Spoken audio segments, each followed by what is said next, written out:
Welcome to Crescent City Crime, dear listeners. I'm Tracy. And I'm Brian. Welcome to everybody who is either new or if you are a person who is coming back to hear our dulcet tones, welcome back. Welcome, listeners. We enjoy talking to you. We really do. I think this is, I don't know. I have a lot of hobbies. Is this my favorite hobby? It might be. It just might be because this is something that you're literally doing every single week. That is true. I've been very consistent with this. Well, we've been consistent. It's not just me. It's also right. You, yeah. You're here too.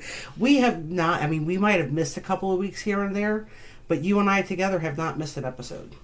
No, I don't think we have. No, I'm telling you, we have not. Neither one of us has done it solo. That's also true. That's true. So, everybody, we are on all of the social medias. We appreciate ratings and reviews. We are also on YouTube. We especially appreciate YouTube subscriptions at this very moment. Please help us grow our channel. You know, we're unfortunately all at the mercy of an algorithm, which is not a good thing. However, anything that you can do to please the algorithm god by leaving us a comment, a like, or a share, we deeply appreciate that. However, word of mouth is so very important to us, so make sure that you tell your friends, but also tell your enemies, especially your enemies. So we are shifting into late summer. It's the last few weeks before the autumnal equinox, Brian. Yes, unfortunately, the last 2 days were rather merciful. Yes, weather-wise. Well, here in Louisiana, of course, our thoughts are those who are in the path of Hurricane Idalia. We really hope that you guys are okay. We pray that the recovery process is speedy for you. Yes, we do sympathize with you. Yes, we do. As we've been through. We're seasoned veterans of hurricane stuff. So August 29th. A particularly rough day in history. Yeah, five hurricanes. Mm-hmm. On that very same date, which is a very creepy coincidence. It is a very creepy coincidence. So, you know, that aside, I mean, seriously though, I do hope that those in the path of any natural disaster, because we've even had wildfires in the state right now, and California has had a hurricane. I mean, did we a hurricane in California with what made it, I mean, such a bizarre coincidence. What it hits when the New Orleans Saints go there to do joint practices with the Los Angeles Chargers. I almost messed that name up. Wait, is it the Los Angeles Chargers? It's the Los Angeles Chargers now. Yeah, you know, because you know those poor, unfortunate Spanos brothers.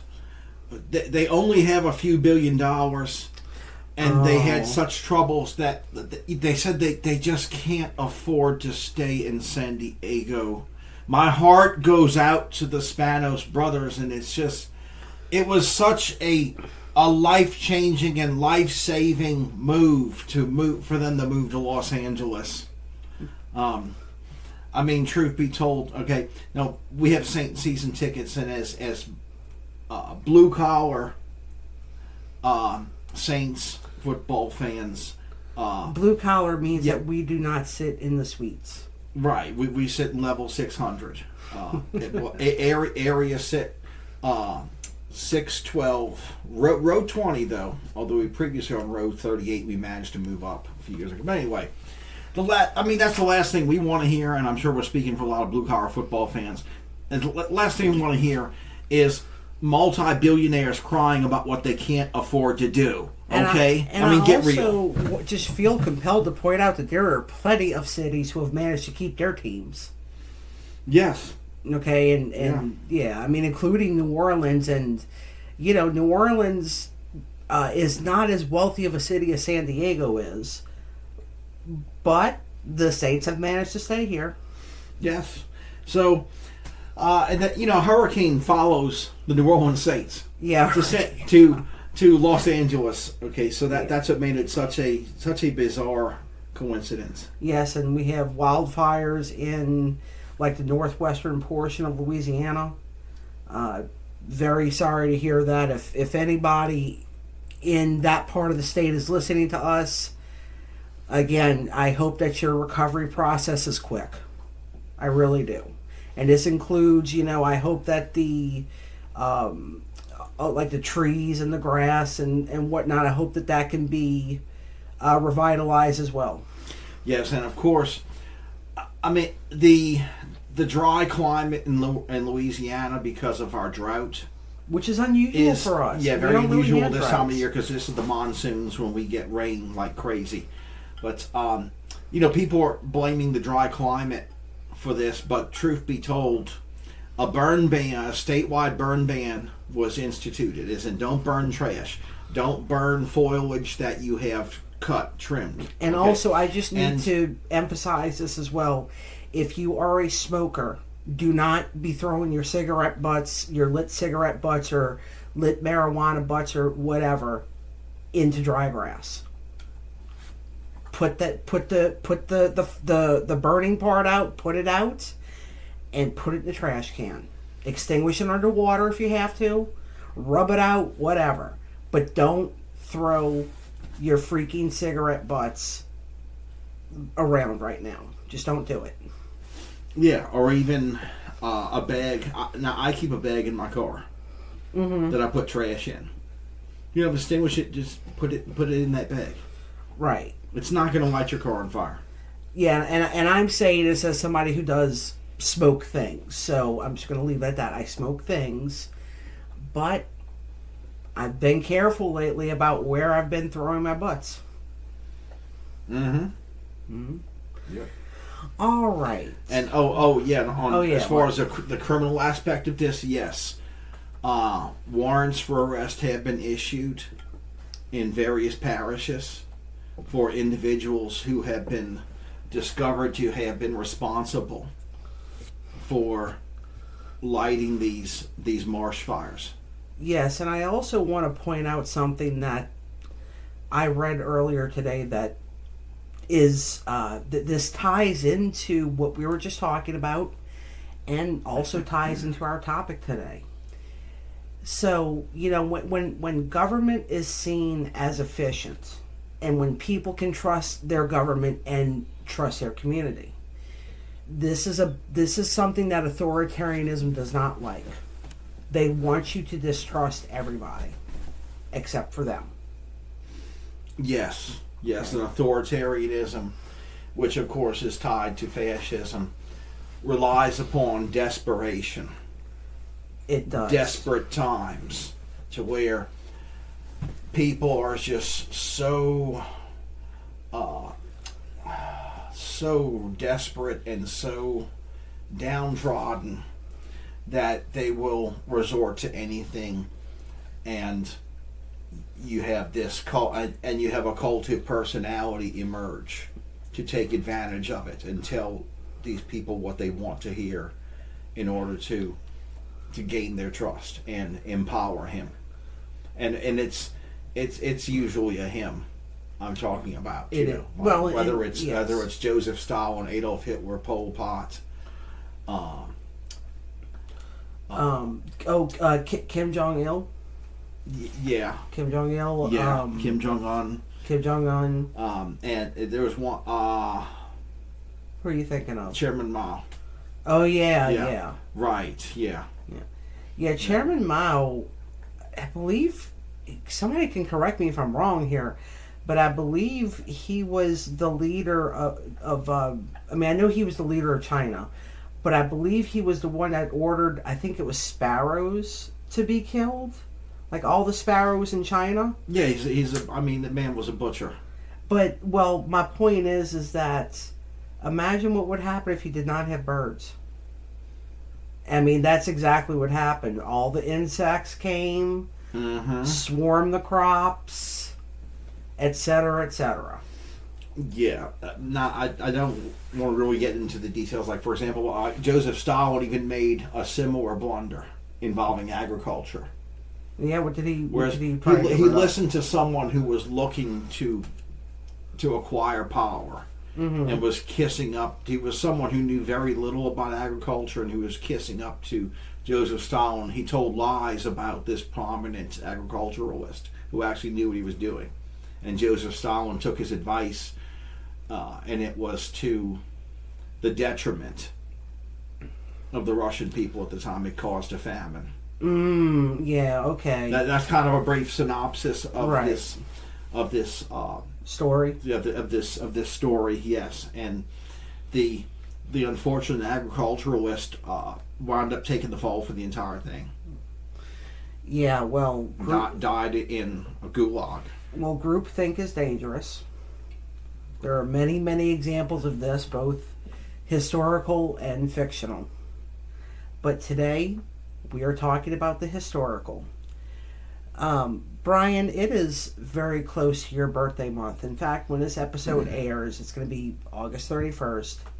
September, of course, is right after that. And your birthday is in September. So, for the whole month of September on the podcast, we're going to be talking about a period of history that you enjoy. We're going to be talking about the Civil War and the Reconstruction era. Oh, yes, very, very interesting, very pivotal time in our country. And regarding the Civil War, okay, these are my words, the most tragic time our country's ever seen. Because of the tremendous scars, the wholesale destruction, the casualties to civilians and members of armies alike that this country had never seen. And I really do hope that with the topics that I've selected for this month, I really hope that, Brian, that I will be talking about things that you've not heard of. Oh, I mean, there is a possibility. The study of the Civil War and the Reconstruction era is like just, so incredibly broad. I mean, you have a magazine that's been publishing for decades that's dedicated to study of the Civil War. Yes. Numerous books, numerous movies. The movies, of course, are the tip of the iceberg. Very much just the tip of the iceberg. You're right. Yes. So, with all of this in mind, Brian, we are stepping into the Wayback Machine, and we are going to talk about how that as children, we're taught a certain version of history in school, right? Like we or at least in my classes, we studied the events that led up to the Civil War. We studied certain battles, and we studied the ending. But what we did not study was the epilogue. We did not really study Reconstruction. And these stories that are historical fact are so very important, and it helps us to understand how deep the scars of the Civil War are still like in our fabric today. Okay? I mean, when you talk about, or when it's talked about, like, well, why don't black people trust white people, and why are white people so hateful towards black people? Well, this is why. And today's story is a story of why we are the way we are today.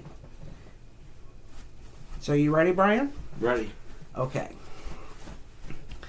Henry Clay Warmoth served as the governor of Louisiana from 1868 to 1872.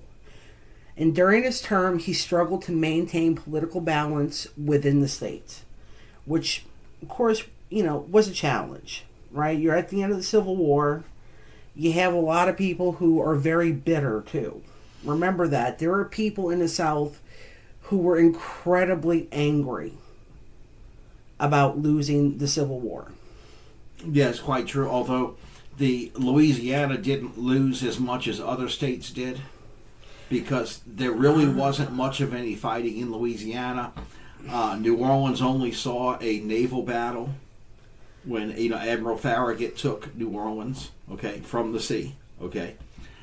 And the hilarious thing about it, as far as the Confederate side goes, was there was just a 400-member militia stationed in New Orleans to defend it, pretty much. Right. Now this is besides the guns, okay, that were supposed to defend against ships. Okay, that was the battle essentially. Mainly gun emplacements, and some small number of ships. But like, as far as like troops, okay, it was just a 400-member militia that was equipped with shotguns.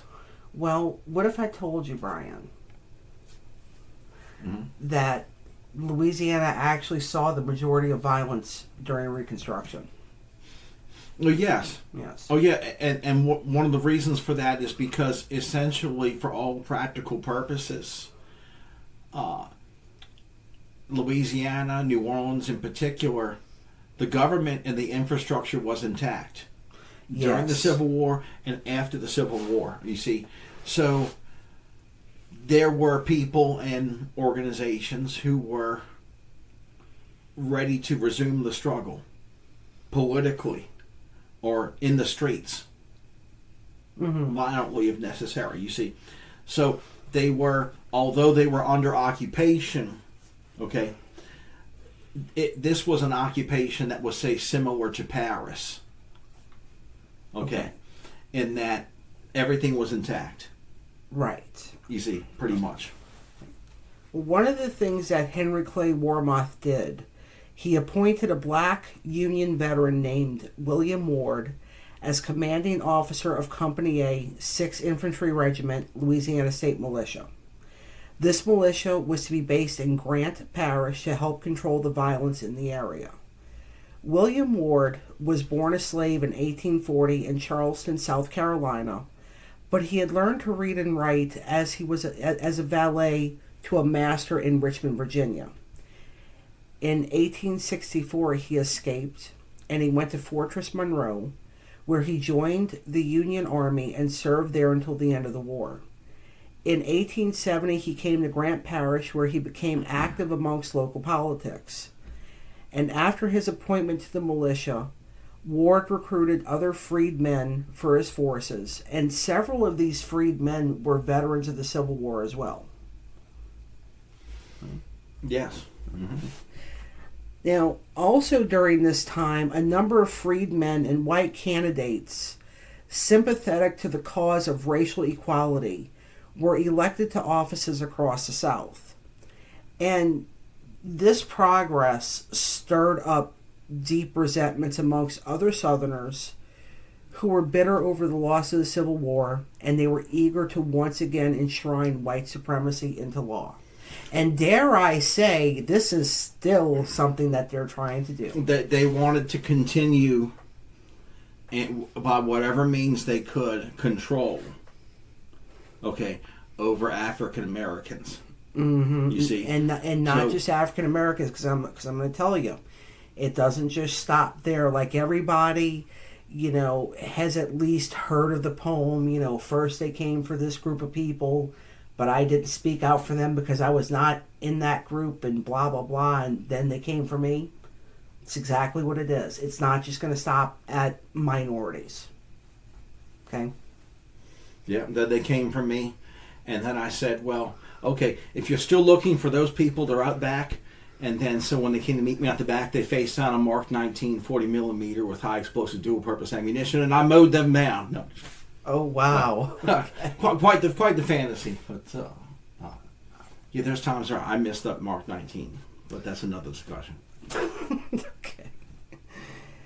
So President Ulysses S. Grant lobbied hard for the 15th Amendment, which was ratified on February the 3rd of 1870. This amendment guaranteed black men, most of who were newly freed slaves, to have the right to vote. In response to this, the Ku Klux Klan committed violent attacks and killed scores of black residents throughout the South. Because of these attacks, on May the 31st of 1870, Congress passed an Enforcement Act, which prohibited groups of people from banding together to violate citizens' constitutional rights. Soon afterwards, on April the 20th of 1871, Congress passed the Ku Klux Klan Act. Grant used this to send federal troops to South Carolina, which was a state known for especially bad Klan violence. These acts gave the federal government the authority to use its troops in defense of African American rights. So there's a lot going on in 1870. Oh yes, and federal troops weren't the only troops sent to enforce this. As President Grant, who was the first president of the National Rifle Association, after he became president of the United States, requested the next president of the National Rifle Association organize and send an NRA militia to Louisiana to fight the Ku Klux Klan. We'll get there. Yeah. Which, of note, of course, members of the Ku Klux Klan and their like were responsible for passing some of the first gun control laws in this country, which were targeted at African Americans, of course. You know, that's very true. Which then, of course, National Rifle Association opposed those gun control laws too. So during this time, federal troops were stationed throughout the South to pacify the region and, most importantly, to protect elections. In 1872, Warmoth left what was known as liberal Republicans. And I know that in today's world, that phrase does not make a lot of sense, but back in the day, it was the opposite. The Republicans were the more progressive, and the Democrats were regressive. Yeah, like the NAACP, right, was formed by African American Republicans. Right. Yes. So, but these liberal Republicans actually opposed Grant's Reconstruction policies because, remember, they were liberal at the time. Like, they weren't, they were not the embodiment of the liberal of today. Before this, Warmoth had supported a constitutional amendment that aimed to re-enfranchise former Confederates who had been denied the right to vote. A coalition called the Fusionists comprised liberal Republicans and Democrats, nominated John McHenry, an ex-Confederate battalion commander and Democrat, to take over as governor in exchange for sending Warmoth to Washington as a U.S. Senator. And on the other side, Republican William Pitt Kellogg, one of Louisiana's United States Senators, opposed McHenry. Okay, so these are the two candidates for governor at that time. Okay, and again, a lot going on here, right? You have these basically, it sounds like an exchange. Like, we'll give you our politician if you put this politician in the place that we want them in. Yeah, quid pro quo. Yes, quid pro quo. Which is still going on in Louisiana. Especially. Yeah. Now, on November 4th, 1872, it was an election day, and this resulted in a divided government.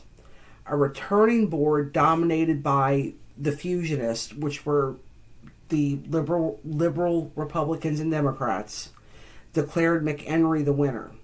But another faction of the board proclaimed Kellogg as the victor, and both administrations held inaugural ceremonies and certified their list of local candidates. So both of these guys are proceeded as though they had won. Yeah, it's a bizarre situation. You have rival governments in existence at the same time. Mm-hmm. Which this type of thing can only take place under two types of situations that I'm aware of. One, of course, the aftermath of a civil war, is one of them.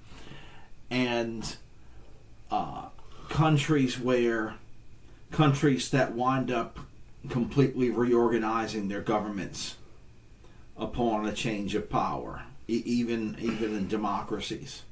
Right. and occasionally they fail, and where the president resigns or prime minister resigns after just 1 month. In some places. Didn't that kind of just happen in England? Didn't they have a prime minister who lasted like a month? Yes. Okay. Oh, yeah.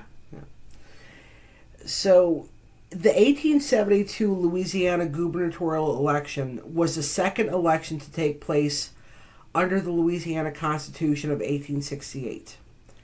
And, of course, since the results were so highly contentious, this resulted in racial violence across the state. Warmoth and his people were embracing John McHenry,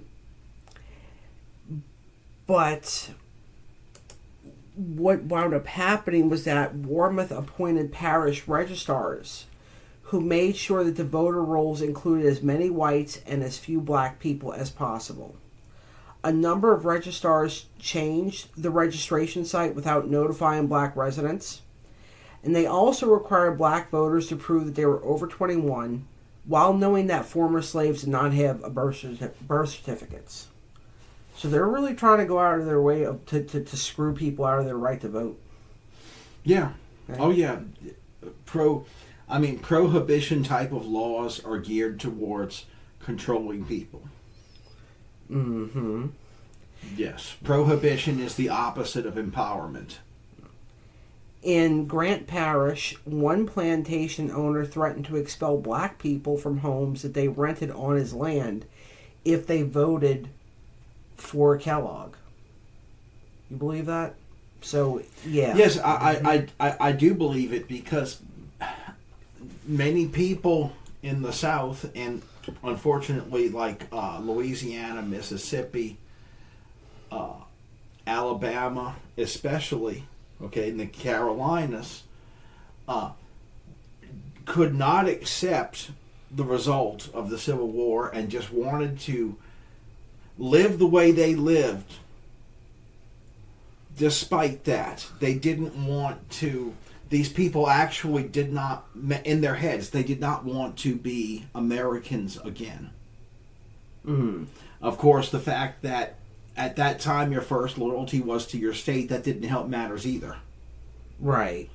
So it's like in that era, the nationalists were, it was all about their home state back then, especially in the South. You see, so it's why it's just so different. It was just drastically different than it is today. Whereas nowadays, if you're a nationalist, it means you're USA, in this country, pretty much, and probably isolationist at that, Whereas back then, being an isolationist meant that you had no interest in any state but your own. Well, they also tampered with the ballot boxes on election day. Like, they would cut holes in the bottom of these boxes to stuff votes for the candidate they wanted inside the box. So when you hear the phrase stuffing the ballot box, this is what it's referring to. Yeah, and here and there had been little rebellions in towns. Yes. Here and there, in the South mainly, where people were caught, even local law enforcement officials were caught stuffing the ballot box. And every time one of these little revolts happened, it was typically war veterans who had a high level of integrity and were deeply offended to their core to see, their sheriff, okay, who usually is not a war veteran, okay, Mm-hmm. Just practically light on fire what they were fighting for, and did something about it. The most famous incident of this, I won't get into it, was the Battle of Athens, Tennessee. Right. Yeah. Where order was literally restored by armed citizens who were World War II veterans. When there was this ballot box stuffing incident, and when called on it, the fake sheriff-elect and the sheriff wouldn't back down. Well, and okay. so they you could say they used the Second Amendment to take action against public officials who were breaking the law. So you just told a story within a story.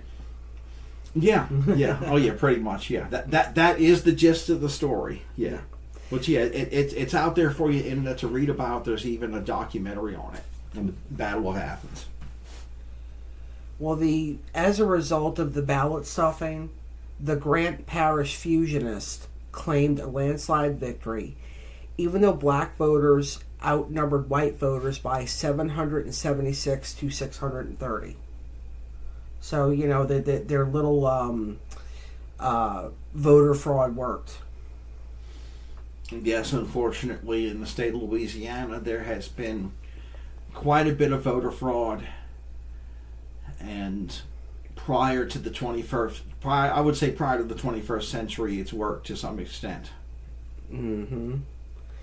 During this time, the state capital was in New Orleans. McHenry's faction tried to take control of the state arsenal at Jackson Square, but Kellogg had the state militia seize dozens of leaders of McHenry's faction in order to take control of New Orleans. McHenry returned to try to take control with a private paramilitary group. In September 1874, McHenry's forces, which were more than 8,000 strong, entered the city and defeated the city-state militia of about 3,500 in New Orleans. McHenry's people took control of the State House, the Armory, and police stations. And today, this is remembered as the Battle of Liberty Place. Which in today's terms, of course, would be called an insurrection. Yes, it was an insurrection. McHenry's forces held those buildings for 3 days until they retreated before federal troops arrived. And it was this particular incident that prompted President Grant to declare Kellogg the governor of Louisiana. Warmoth was subsequently impeached by the state legislature due to a bribery scandal resulting from his actions in the 1872 election. And the reason why I'm going through all of this history first is so people will better understand what's coming after this. Okay, I'm painting a picture here. Okay. Now, the Grant Parish was amongst the newly established parishes by the government at that time. This was part of an initiative to promote localized governance within the state.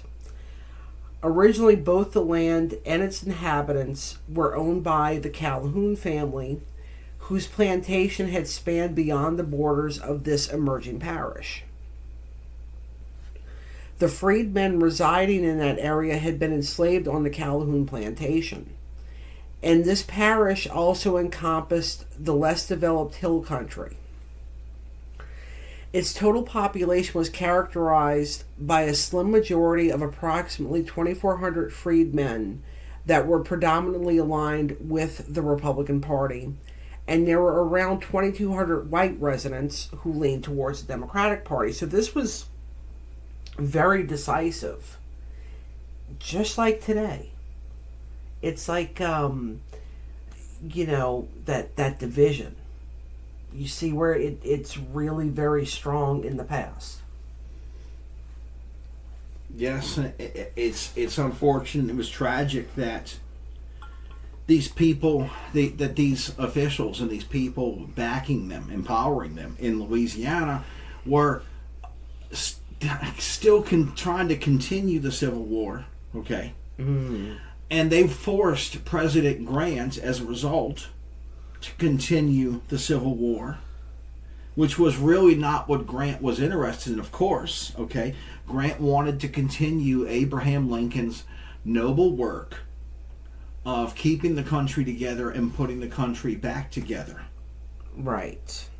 Okay, and there are people who try to argue that President Grant is one of the worst presidents we've ever had, but they don't look, because of some corruption in this administration, but they don't look upon the good things. he was doing. I'm sorry. Wait, pause. You're saying that people want to say that about President or former President Grant for having some corruption in office? I mean, have they not paid attention to any president that we've had since then?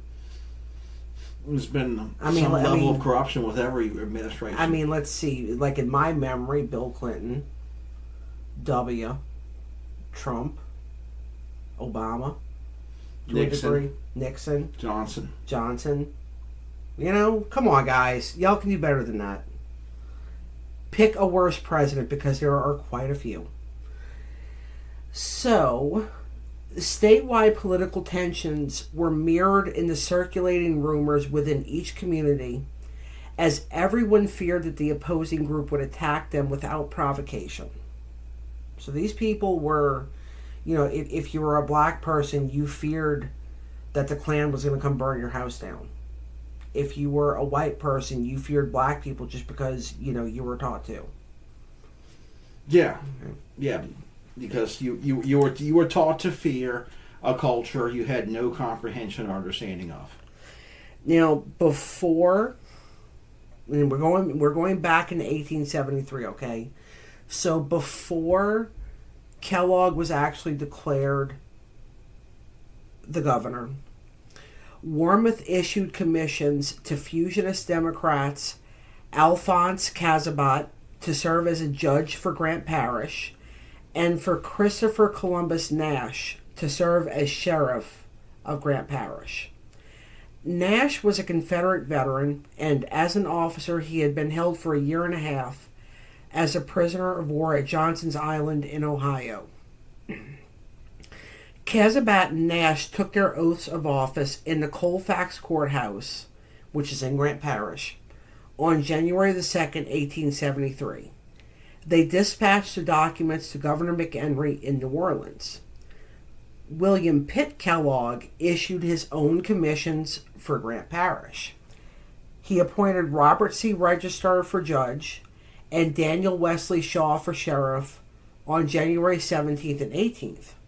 By then, though, Nash and Casabat controlled the small primitive courthouse. On the night of March 25th, the Republicans seized the empty courthouse and took their oaths of office. And they sent their oaths to the Kellogg administration in New Orleans. So you have 4 people, two of each on opposing sides. Both of them just like trying to take the job like that was appointed to them. Mm-hmm. One side had to sneak into the courthouse overnight to take their oaths. It's crazy. Yeah. Fearful that the opposing party might try to control the local parish government, black people started to create trenches around the courthouse, and they drilled to keep alert. And they held the town for 3 weeks. On March 28th, Nash, Casabat, and other white fusionists called for armed whites to retake the courthouse on April the 1st. Whites were recruited from surrounding parishes to join their efforts, and the Republicans recruited armed black men to defend the courthouse. Black Republicans such as Lewis Meekins and state militia captain William Ward raided the homes of the opposition leaders. Gunfire erupted between white and black militias on April 2nd and again on April the 5th. The standoff again became violent when a white man shot and killed a black bystander named Jesse McKinney. Another armed conflict on April the 6th ended with the white militia fleeing from the armed black militia. With the threat of violence in the community, black women and children joined the men at the courthouse for protection because they were home by themselves. I mean, every black man in that area was at that courthouse. Yes. Okay? Mm-hmm. And I want to just say something here that those people were brave. They were very brave to be staring down another side of people who were just determined to make sure that they didn't have any rights. Yes, and this was an era of extreme brutality. Yes. William Ward had been elected as a state representative, and he was headquartered in Grant Parish. He wrote to Governor Kellogg seeking U.S. troops for reinforcement, and he gave the letter to William Smith Calhoun for delivery. But as Calhoun took the steamboat down the Red River, he was captured by opposing forces, and they ordered Calhoun to go back and tell the black community members to leave the courthouse. I mean that was way back in the day when you had to go deliver letters on a steamboat. Yes. Okay. Yes. And all of that was going to take some time. You know, I mean, this isn't like you could just call in a drone strike on your cell phone. Yeah, and of course that was also slower than, say, a mail run from the town of Al Jubal in Saudi Arabia to south of Kuwait City. Mm. Which, of course, would be undertaken via a convoy of Humvees with trailers. With, in case of my unit, we were using light machine guns on the Humvees at that point. We dismounted the 50 calibers and the Mark 19s. But we didn't run into anything on the mail runs. You know, it pretty much that thing was over. But the black oil field smoke was still in the air. But another discussion. I know it's been on your mind lately, I know. But in spite of threats, the black defenders refused to leave the courthouse.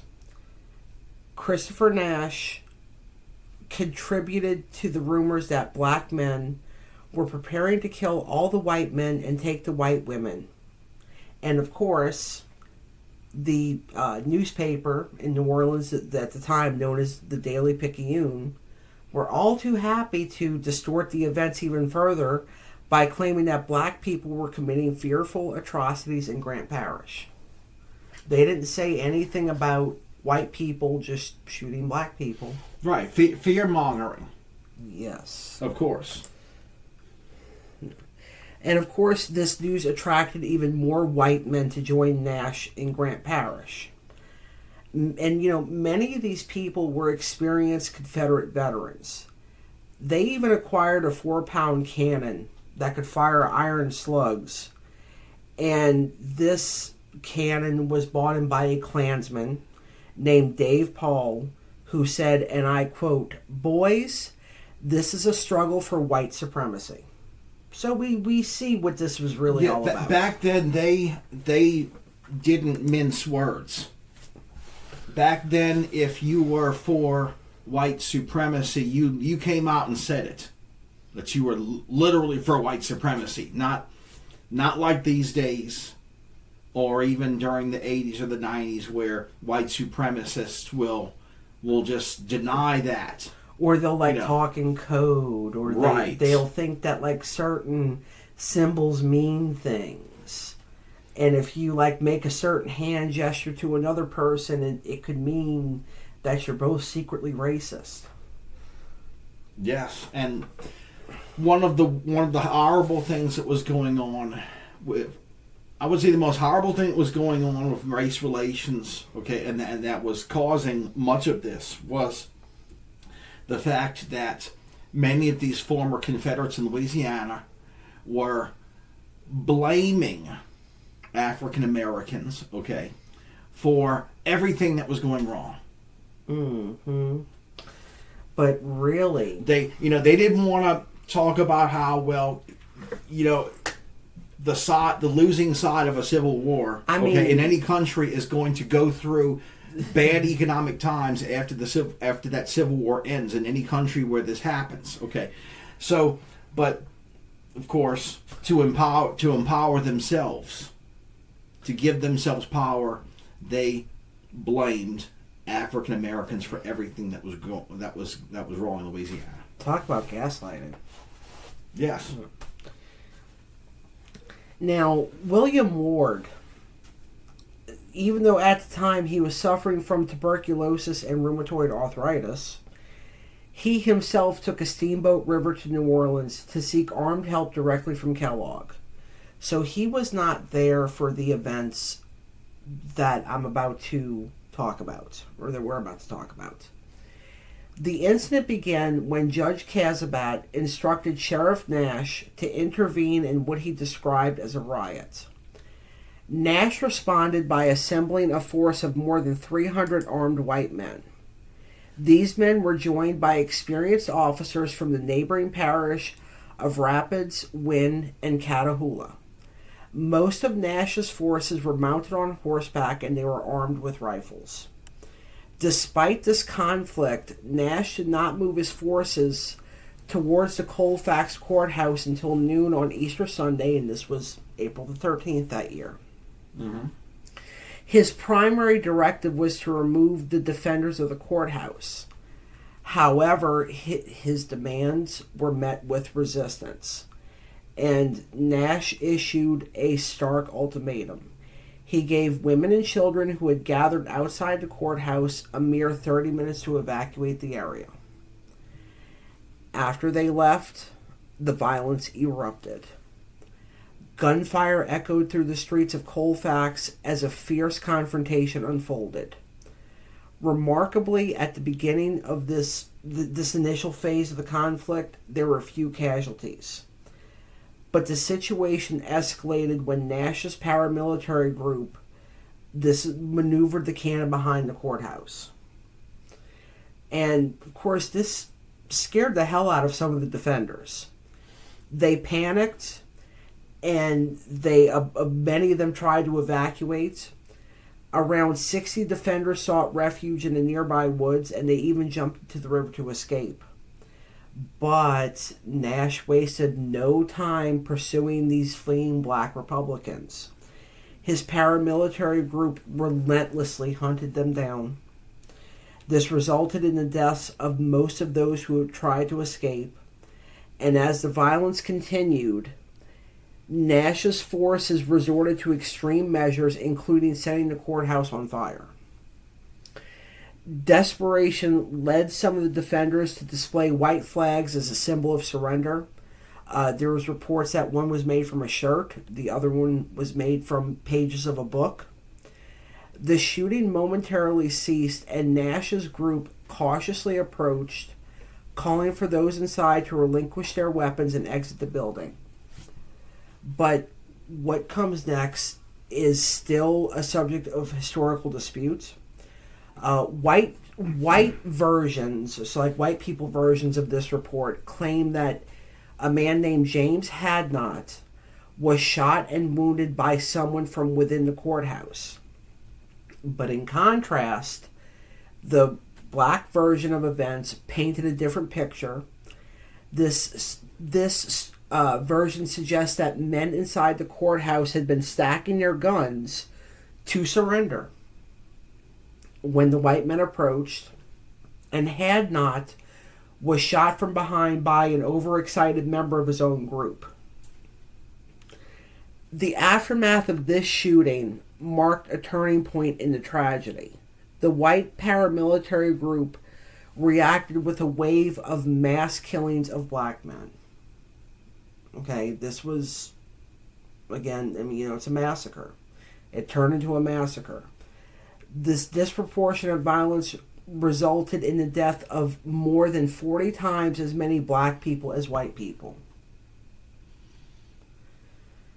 Consequently, historians do describe what happened at the Colfax courthouse as a horrifying massacre. Right? There was at least 100 people killed. During the mayhem, the white paramilitary group targeted unarmed men who sought refuge in the courthouse. They pursued those attempting to flee, and some bodies were dumped into the Red River. Approximately 50 black individuals survived the afternoon, and they were taken captive, but they faced a grim fate later that night when their captors, fueled by alcohol, summarily executed them. One black man named Levi Nelson from this group actually did survive, and he was shot, but he managed to crawl away unnoticed. and he later served as one of the federal government's chief witnesses against those who were indicted for these attacks. So how are you feeling about all this, Brian? I can't help but feel this is largely the result of a political machine in Louisiana that wanted to keep going as if the Civil War didn't end. Mm-hmm. Okay. Now there are some constitutional law experts who have argued that the Civil War actually didn't end. That it just took a different form. It took a different form. That violence during the Reconstruction era was a continuation of it, and following that, the Civil War continued fighting in the court system, civil courts, which is actually where all of this stuff belongs. Mm-hmm. In a courtroom, okay, and the brilliance of those who established our Constitution, our criminal justice system, our civil court system, our basic rights, right, understood that innocent people would be massacred on a regular basis if we did not have a viable court system. Of course, it's far from perfect, but our system, our tort system, and our criminal court system is much better than the alternative, which is the type of violence that went on during the Reconstruction era. You see, I agree. This stuff was being settled in the streets. Innocent people were massacred, and people who belonged in jail, who couldn't accept the end of the Civil War, were roaming freely, doing as they pleased, with the blessing of these twisted, warped minds that were attempting to continue the Civil War. People who couldn't accept change, so they would just do anything to fight the change, to fight the change, and to hold on to their power, because without their power, apparently they felt like nothing. They couldn't move on with their lives. Okay, like, and as far as like acceptance of the result of the Civil War, with former Confederates, it actually varied greatly. Okay. Another extreme example, okay, although the only thing I can say to these people's credit was that they left the country, okay? Okay. It was approximately 20,000 ex-Confederates who accepted this invitation from the president of Brazil, okay, to settle in this new town which was named Americana, okay? And at the time, after the Civil War, after our Civil War, American Civil War, Brazil still had slavery. Okay, right, and so the president of Brazil was, giving property to these former Confederates to get some people to settle in Brazil. Okay, you mean like just giving it for free? Like you could just come move?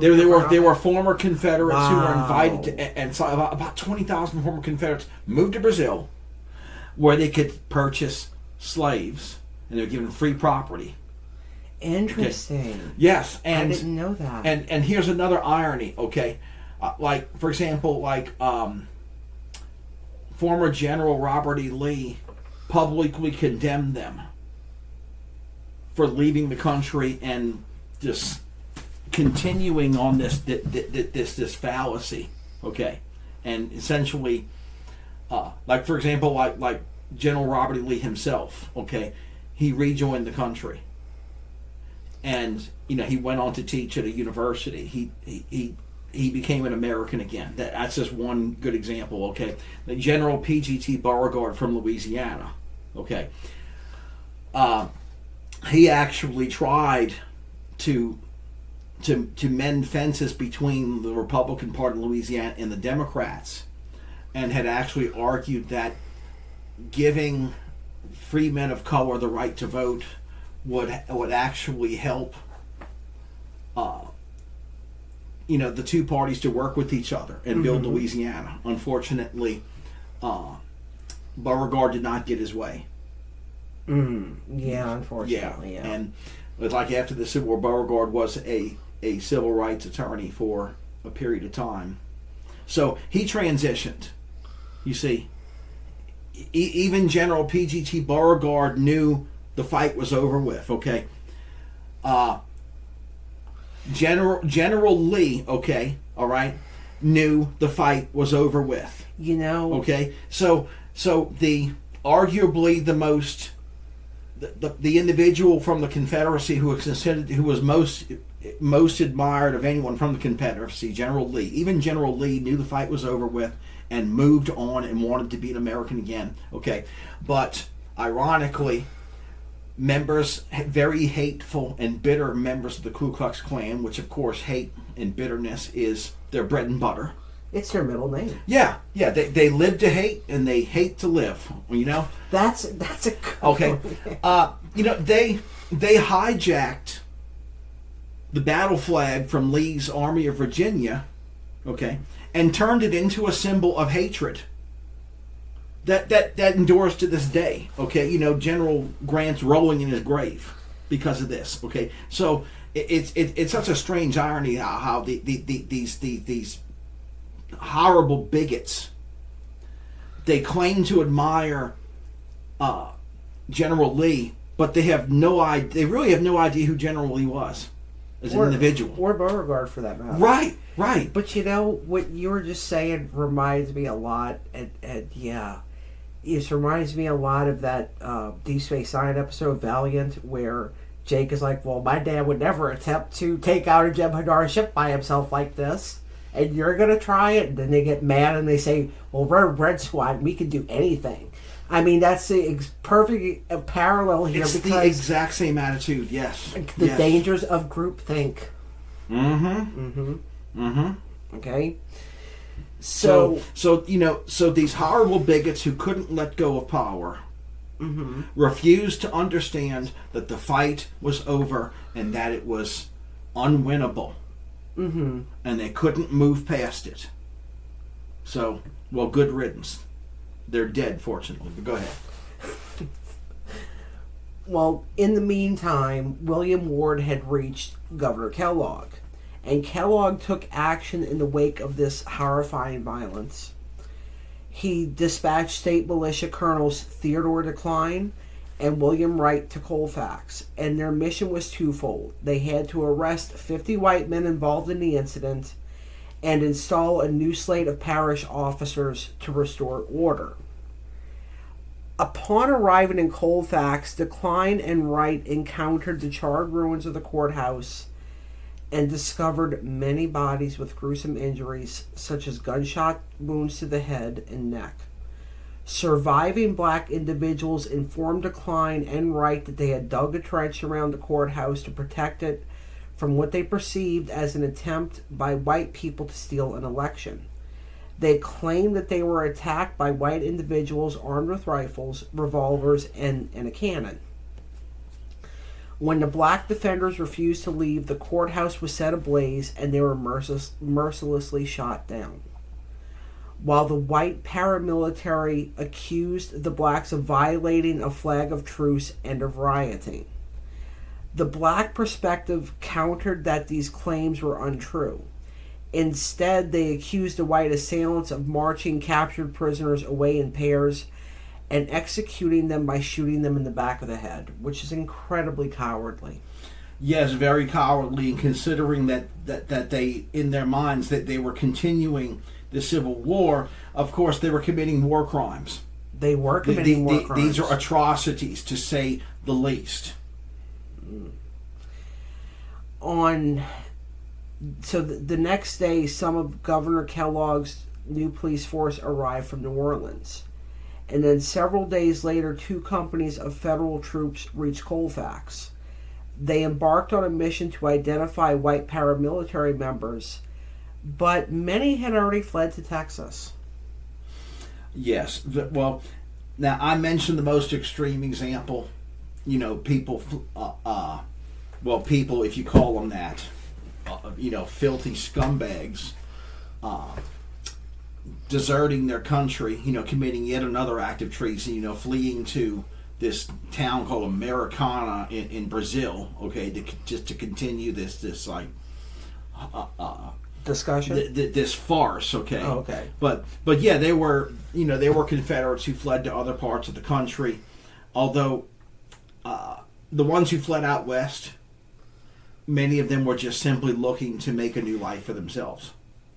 Take advantage of opportunities that existed out west, and they knew they had to be rough and tough to build a new life out in the west, because it was a wild frontier, in essence, as in few resources and everything, and having to really cooperate to build these towns out west, as a community, as well as protect yourselves right. from outlaws and Indians here and there. So.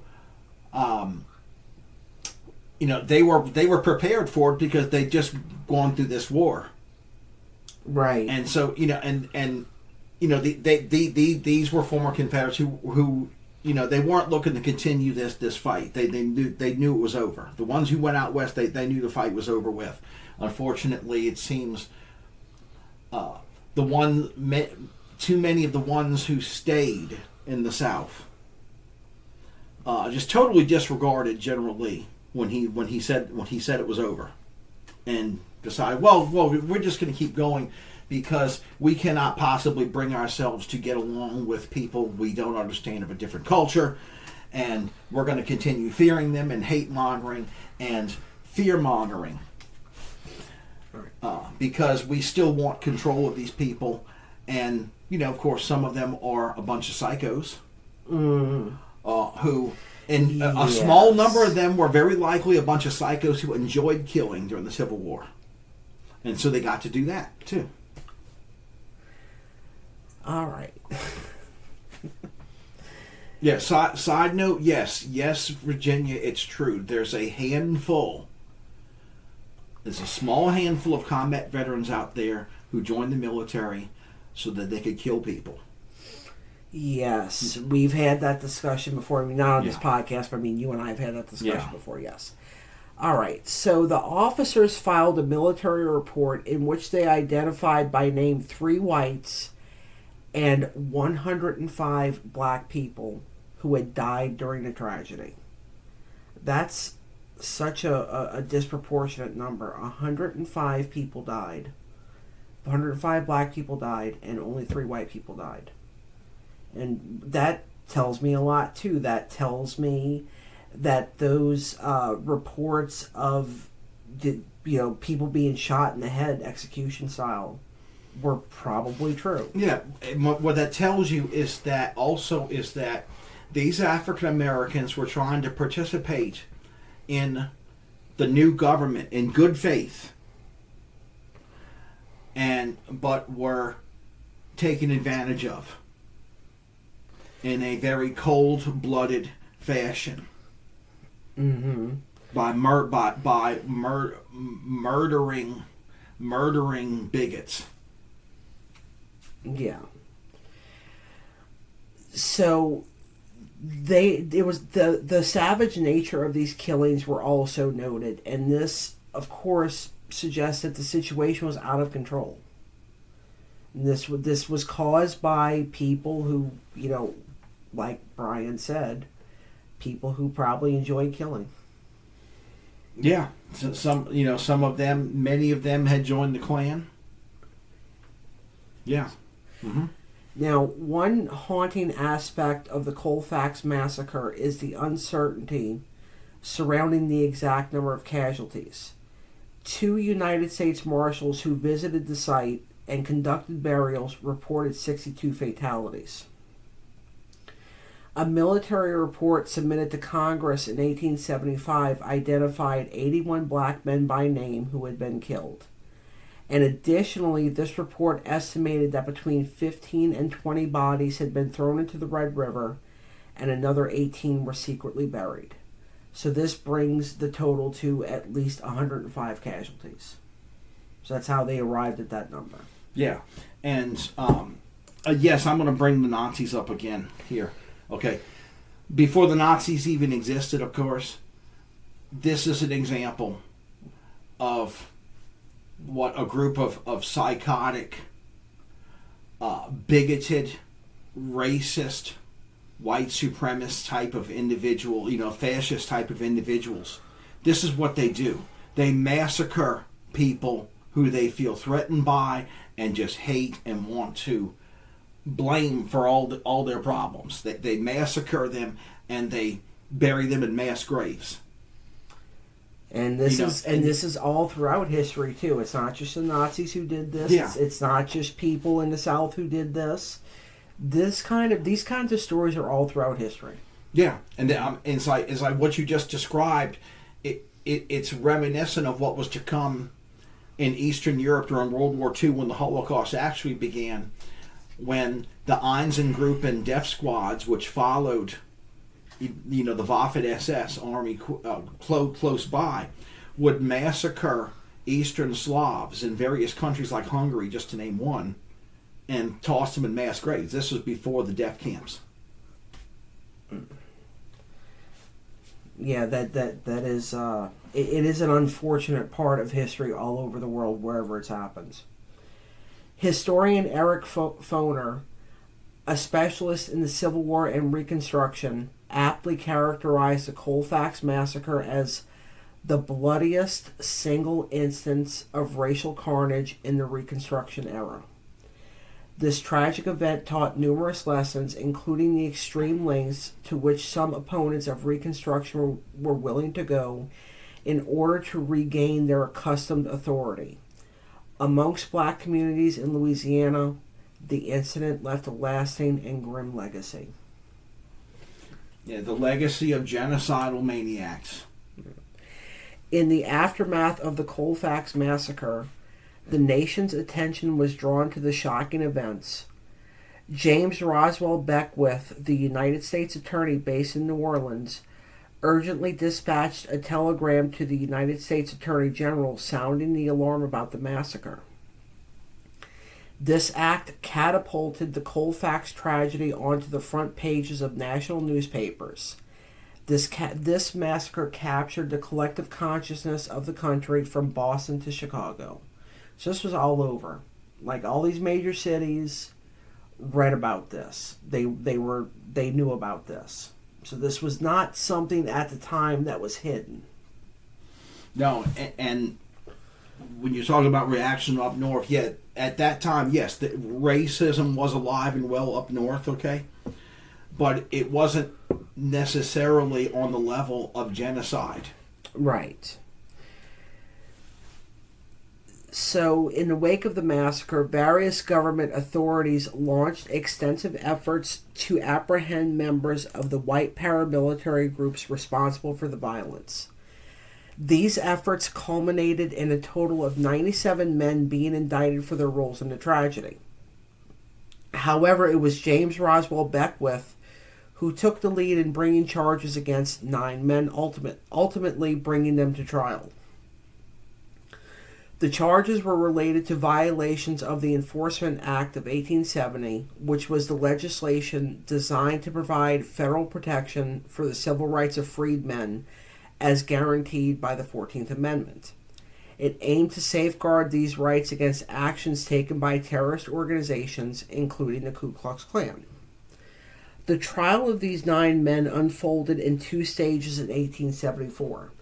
The first trial was presided over by William Burnham Woods, who showed sympathy for the prosecution. It's worth noting that had the men been convicted, they would not have had the opportunity to appeal their decision to any appellate court as per the laws of the time. However, Beckwith faced a significant challenge in securing a conviction. Ultimately, 1 man was acquitted, and a mistrial was declared for the other 8 defendants. The second trial saw 3 men found guilty of a total of 16 charges, yet the presiding judge, Joseph Bradley of the United States Supreme Court, made a decisive ruling. He dismissed the convictions, contending that the charges violated the state actor doctrine, failed to establish a racial rationale for the massacre, or they were too vague to stand. Remarkably, he ordered the men's release on bail, and they promptly vanished from the public eye. So this was never actually resolved. When the federal government sought to appeal the case, it landed in the United States Supreme Court as United States versus Cruikshank in 1875. In a landmark decision, the Supreme Court ruled that the Enforcement Act of 1870, which drew its authority from the Bill of Rights and the 14th Amendment, applied solely to actions committed by the state, and they did not extend to actions carried out by individuals or private conspiracies. This pivotal ruling meant that the federal government was powerless to prosecute cases such as the Colfax killings. So how do you like that? Not even the court system was going to do anything about it. Well, the court system had a ways to go as well. Yes. Yeah. Yes. Court systems tend to evolve during the history of a country. Well, when the federal government... I'm sorry, I already read that. Unfortunately, Louisiana did not prosecute any of the perpetrators at all. And this was a pattern repeated in many southern states, which rarely pursue charges against white men for their attacks on freedmen. Consequently, the enforcement of criminal sanctions under the Act came to an abrupt end. The notoriety of the Colfax Massacre and the subsequent Supreme Court ruling had a profound impact on the political landscape. This, of course, emboldened the growth of white paramilitary organizations with Nash. He was the one that formed the first chapter of the White League from his paramilitary group. And similar chapters quickly sprouted in other regions of Louisiana and neighboring states. In contrast to the secretive nature of the Ku Klux Klan, these groups operated openly and actively sought publicity.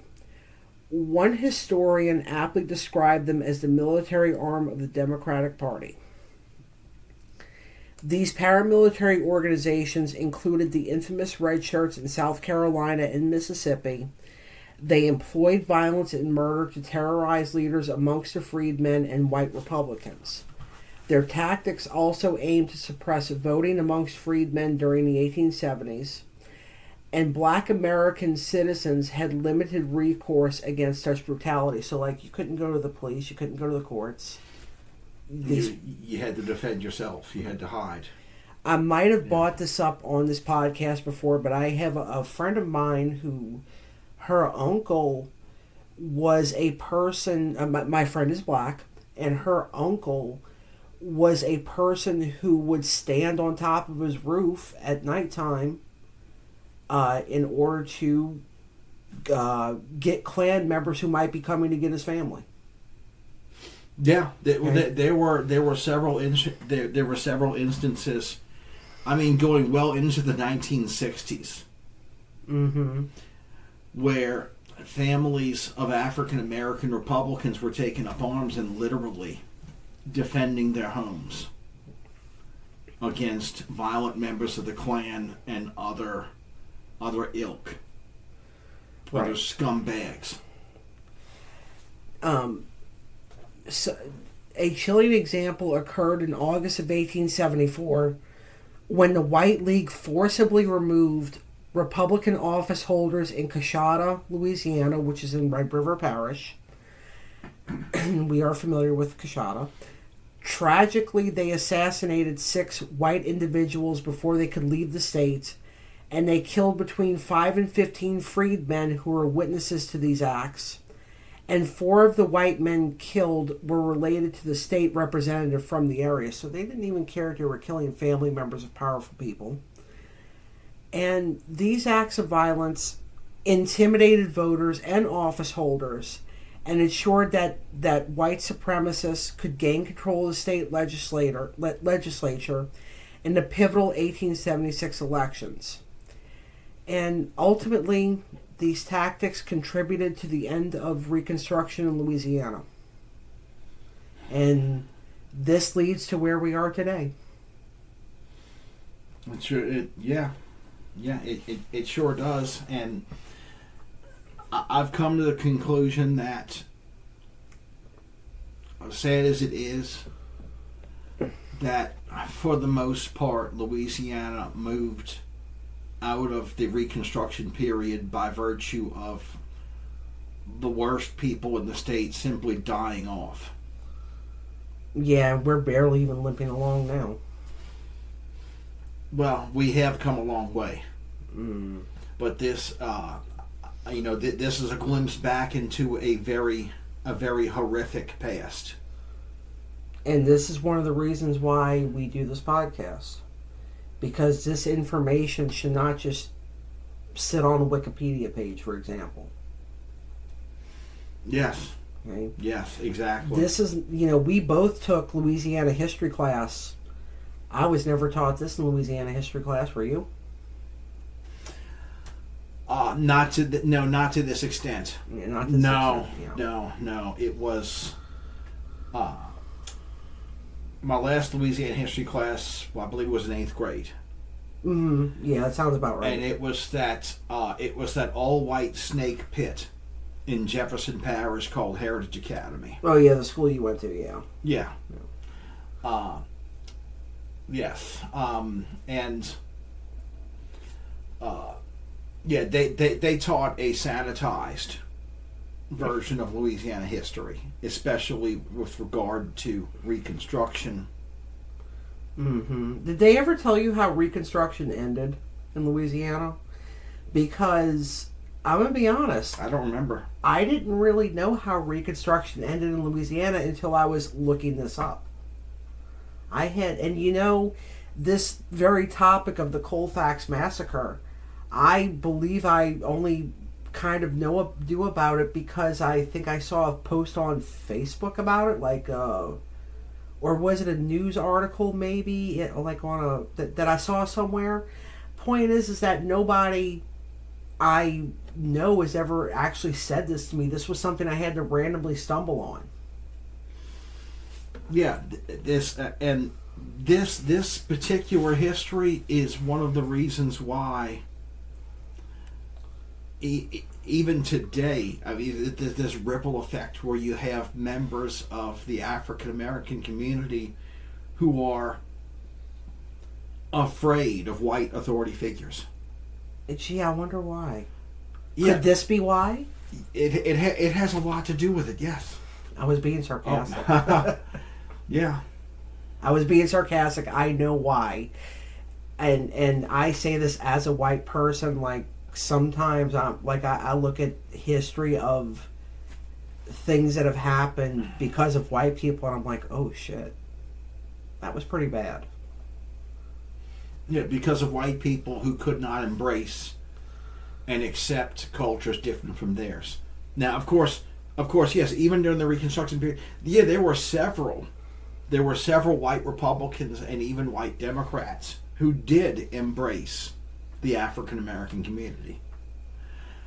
And it seems that every advance of civil rights for African Americans, it has been with the assistance of white people who were not afraid to embrace them. Yeah, so you see, and of course that is the way it had to go, because for the majority of the history of this country is in essence white Anglo-Saxons held power, have been the gatekeepers for the majority of the history of this country. That's very true. That's not an opinion, folks. That is fact. That is fact. That is highly factual. Yeah, and it also, I know that there are different ideas about what it means to be an American.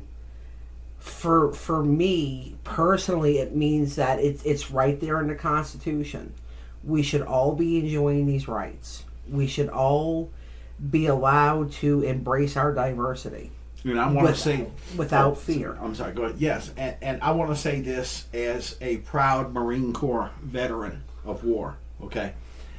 What being an American means to me is essentially two things: lawfully exercising the freedoms that have been afforded to me, okay? And protecting the rights of other people to do the same thing. Yes. Okay. Everybody, not just, and look, if you don't like a people from a different culture, if you don't like a group of people who are different from you, that's fine. You can move. Right. Well, or better yet, you can just go to Russia. I'm sure there's a window with your name on it. Or you can just keep it to yourself. You can just keep it to yourself and whatever friends and family you have who agree with you. But, people who are different from you, who you don't like, just leave them alone. Okay? If you don't want to talk to them, you don't want to associate them, just mind your own freaking business and leave them alone. Because chances are they're not out to get you. That's very true. So, we are going to wrap up for now. I do like that we both spoke very passionately about this topic. This was a lot. This was a lot of heaviness today in this episode. For me reading about this and learning about this, it was just something else. You think that you know a lot about your state's history, and then you realize you don't actually know anything. Yes, yeah. And I'm a firm believer that you need to know the good history and the bad history of your state, your city, and your country. You need to know and understand all of it as best you can, because then you have a better comprehension of where your community has been and where it's going. Quite true. So next week, dear listeners, we are going to talk about a topic that was kind of brought up in today's episode. We are going to be talking about the Battle of Liberty Place in more detail, because it is a whole topic by itself that really does deserve its own episode. So until then, everybody, be safe, be kind. Remember that we're all human beings. Don't park next to vans. And if you don't like your neighbors, you can move. Yes. And if you don't want to move, leave your neighbors alone. If you don't like them, just leave them alone. That's true. Okay. Don't make frivolous calls to the police because they're barbecuing. Right. Or their kids are playing basketball in the street. They'll move out of the way if you want to drive down the street. And think of it this way, as far as the kids playing basketball in the street. Would you rather them doing something else? And I find this also interesting that the very same people who will call the police to complain about kids playing basketball in the street are the same people who complain that, kids just want to play video games. They don't want to play outside anymore. Well, guess what? These kids are playing outside. Okay? Yeah. So don't harass them just because you don't like African American kids. Okay, just leave them alone. Or any minority kid. Right, exactly. It's not because we have a lot of, we're supposed to be a melting pot. We're supposed to be a diverse country. Embrace that.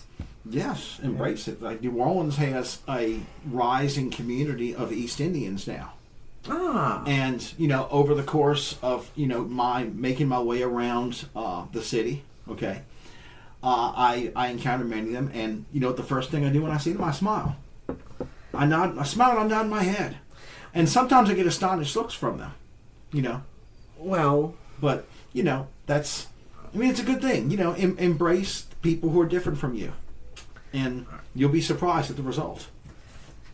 Okay, everybody. Well, thank you, Brian, for those very final thoughts. Or if you're in the service industry, it might mean a higher tip. It might. It might. Mm-hmm. It might. All right, everybody. We'll see you we will talk to you next week. Bye. Bye.